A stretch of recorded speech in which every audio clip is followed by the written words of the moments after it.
Magandang umaga po mga kapuso. Andito pa rin po tayo sa Barangay San Vicente dito po sa Apayat, Pampanga. At sinubukan po natin, syempre kasama po yung crew na maglakad pa at subukin pang pasukin yung malalayong lugar dito pero hindi na po kinakaya ng iba natin kasama. At mga kapuso, bunsod nga po yan ng pag-uulan na simula pa ng Bagyong Kising at habagat na pinalakas nito ni Bagyong Dante at ni Bagyong Emong. At mga kapuso, kaugnay po niyan, ito pong si Bagyong Emong ay maaaring maglandfall muli dito sa ating bansa. Ayon sa pag-asa sa Ilocos Sur o sa La Union, ito posibleng sunod na tumama ngayong umaga at maaaring mapanatili ng Bagyong Emong ang lakas nito o kaya ay magsimulang humina habang tinatawid ang Northern Luzon. Kagabi, unang naglandfall ng Bagyong Emong sa Agno, Pangasinan. Base sa 5 a.m. bulletin ng pag-asa, nakataas na ang Tropical Cyclone Wind Signal number 4 sa southwestern portion ng Ilocos Sur at sa northern at central portions ng La Union.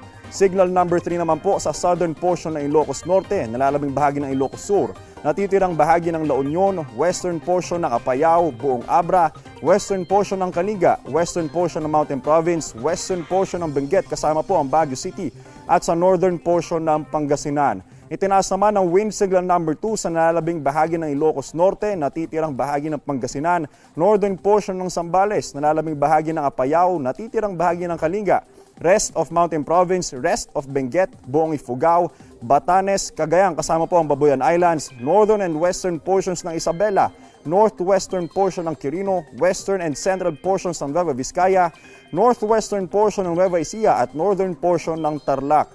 Signal number 1 na naman po sa nalabing bahagi ng Isabela, rest of Quirino, natitirang bahagi ng Nueva Vizcaya, northern and central portions ng Aurora, nalalabing bahagi ng Nueva Ecija, rest of Tarlac, western and central portions ng Pampanga, natitirang bahagi ng Zambales at sa northern portion ng Bataan.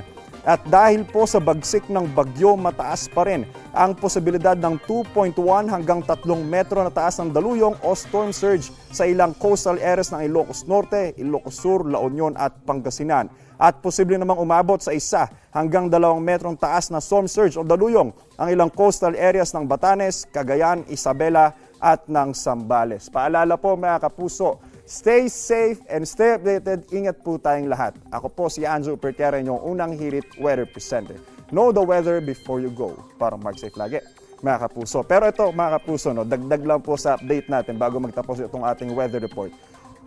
Medyo tumila na po yung ulan pero sabi nga po ng pag-asa ay maaari nga po maglandfall itong si Emong ulit at hindi po inaalis yung posibilidad na hatakin o palakasin yung habagat ay naaasahan pa rin po ang pag-uulan sa mga susunod na oras sa malaking bahagi ng ating bansa. Kaya naman po yung mga otoridad natin dito, local government units dito po sa Apayat, Pampanga ay naka-ready po at handa na po sa kung ano pang idadagdag na tubig ulan dito sa kanilang lugar. At yan po muna ang live na sitwasyon dito sa Barangay San Vicente dito po sa Apayat, Pampanga. Back to studio po muna tayo.